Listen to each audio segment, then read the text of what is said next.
America, a land of far-left radical ideas and values, so quickly becoming mainstream. And do not wait for anybody else to do anything about it. The media elite can't care.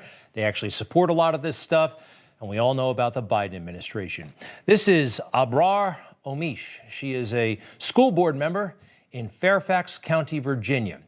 She spoke at a recent high school graduation with a very peculiar message for the students. The world sees the accolade, the diploma, the fruit of all your years. Yet be reminded of the details of your struggle. Recuerden la lucha y que ustedes ya la vencieron. تذكروا النضال والجهاد الذي قدمتموه لتأتوا هنا. Jihad, holy war. And she's uttering that word about 7 miles from the Pentagon, where a lot of people died on September 11, 2001. This is a 20-something who, by the way, looks a lot like AOC, doesn't she? My objections have nothing to do with her religion or her garb or anything like that. Hey, this is America. It's open to everybody. But her ideas, they are dangerous. They are anti-American, and they're just out there and nobody seems to care. This barely made a dent in the media. She's speaking at a high school graduation. Take a look. She's a school board member. And most of the press, which is quite frankly strictly local, has been relatively supportive of her uttering stuff about jihad at a high school graduation. This is the new normal. I don't accept it. I don't think you accept it. We've got to stand up within the law and call it out and fight however we can, again within the law.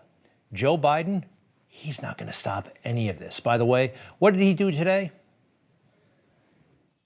It's our greatest strength as we meet our challenges of the future, and there are many. And everyone in that room today understood the shared appreciation, quite frankly, that America is back. All right. That's the NATO summit, by the way, in Brussels. America is back. America almost didn't show up today for some peculiar reason. Joe Biden left the press waiting for 2 hours, then gave an opening statement that killed a lot of time and had time for about 4 or so questions. And America's back.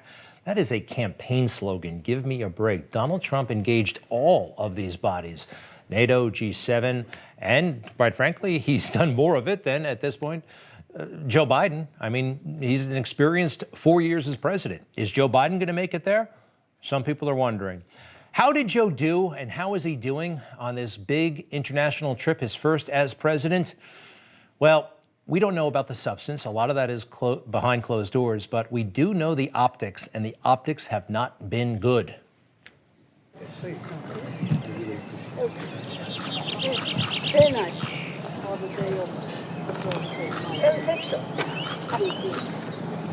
Official birthday.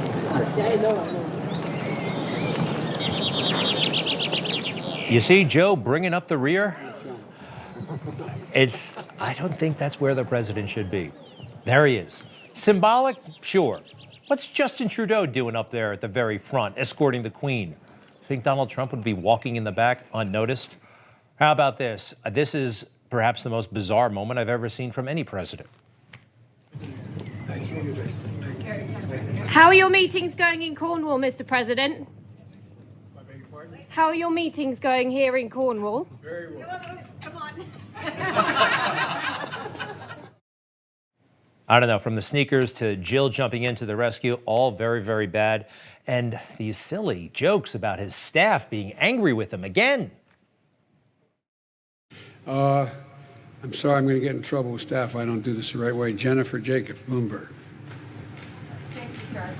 It's not funny and it's not cute, and it raises all kinds of questions. Joe is 78 years old. Who are his staff? Who's making him feel like he's in trouble all the time? And how about this? And I wanted to ask you, when you're having these conversations with European allies who are very concerned about these sanctions, how do you justify that? And what are your plans to 120 days. Give me a break. Give us a break, Joe. Why are you doing that? Why are you talking like that? It doesn't work. It doesn't work. But he thinks he's charming. And hey, I'll tell you this about Joe.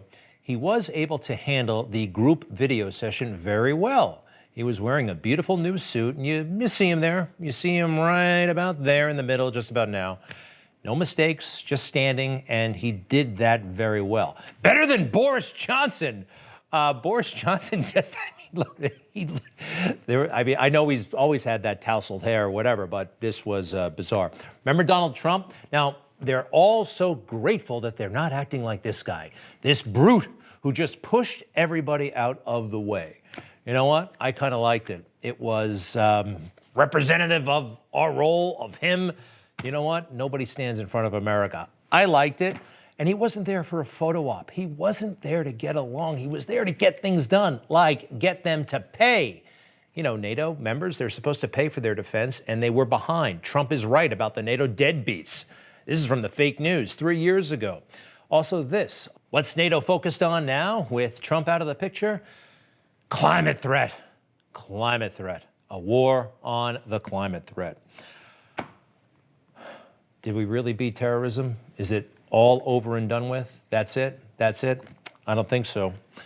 Folks, the Biden administration gave the Russians a great big concession. You know, there's this pipeline that Russia and Germany have wanted, but nobody else, for a lot of geopolitical reasons, thinks this is a good idea. The Trump administration, they were working to stop it. It was greenlit by Joe Biden. Yes, and this is how he's approaching his big meeting with Vladimir Putin, by making a major concession. Now, Vladimir Putin, boy, people are talking about him like he is the most important person in the world. His influence, for now, seems to eclipse the American president. I'll tell you this about Vladimir Putin. He has a good chunk of the world figured out. Well, even now, I believe that former U.S. President, Mr. Trump, is an extraordinary individual, talented individual. Otherwise, he would not have become U.S. president. He's a colorful individual. You may like him or not. But he didn't come from the U.S. establishment. He had not been part of big-time politics before. And some like it, some don't like it. But that is a fact. Pretty good analysis. Spot on, actually. What about Vladimir Putin on Joe Biden? President Biden, of course, is radically different from Trump because President Biden is a career man. He has spent virtually his entire adulthood in politics. Just think of the number of years he spent in the Senate. A different kind of person. And it is my great hope that, yes, there are some advantages, some disadvantages, but there will not be any impulse-based movements on behalf of the sitting U.S. president. Impulse-based movements? Let's face it, that's what Trump was about. What's going to happen when Biden and Putin are in that room with the door closed? Who knows? And I hope Biden mops the floor with Putin. But given that he is that career politician, most of his life has been spent raising money for his campaigns, asking for favors, doing favors, not real high-level negotiation. I'm not optimistic. And quite frankly, neither is the fake news. Listen to this. You know, there'll be no joint press conference with these two. That's kind of standard. Donald Trump did it. It's not going to happen this time. Why is that? Up next, of course, the Putin summit, the White House. We've talked about this a little bit this morning. The White House, no joint press conference. Is it really just because they decided he would do it alone, or is there more to it? I think there's a lot of potential for that joint press conference, for the optics to be pretty bad. For the optics to be pretty bad. And then they left it at that. They changed the subject. No more. They're not telling their audience the truth that they know. They know that Joe Biden is no match for Vladimir Putin. Given everything we know, that Joe Biden struggles making it through a rudimentary press conference, he's not quick on his feet, he's lost half the time. They know that, but they don't share it with their viewers. Why is that? I don't know, actually. They don't trust the viewers. Are they that all woke left? They certainly covered for him during the campaign, and now they're doing it that he's president. You just watched Newsmax TV, America's fastest growing cable news channel, now in more than 70 million homes. You can get Newsmax TV on your cable system or check your cable guide. And if your system doesn't carry Newsmax, call them, tell them you want Newsmax TV, because we're real news for real people.